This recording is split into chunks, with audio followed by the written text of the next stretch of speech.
अस्सलामु अलैकुम वरहमतुल्लाहि वबरकातुहू।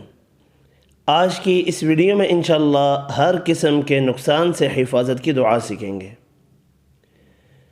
इस दुआ की फ़जीलत, जो शख्स इस दुआ को सुबह शाम 3 मरतबा मांग ले तो कोई चीज़ उसको नुकसान नहीं पहुँचाएगी। और अबू दाऊद की रिवायत में है कि उसको नगहानी मुसीबत नहीं पहुँचेगी। दुआ 3 मरतबा पढ़नी है और दुआ ये है, बिस्मिल्लाहिल्लज़ी बिस्मिल्लाहिल्लज़ी बिस्मिल्लाहिल्लज़ी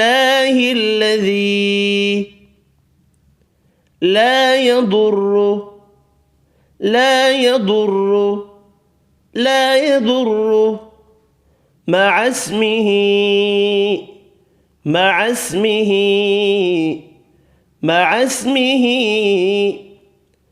शैउन फिल शैउन फिल शैउन फिल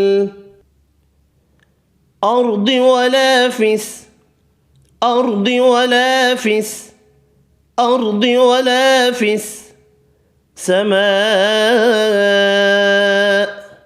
سماء سماء وهو السميع وهو السميع وهو السميع العليم عليم عليم بسم الله الذي لا يضر مع اسمه شيء في الأرض ولا في السماء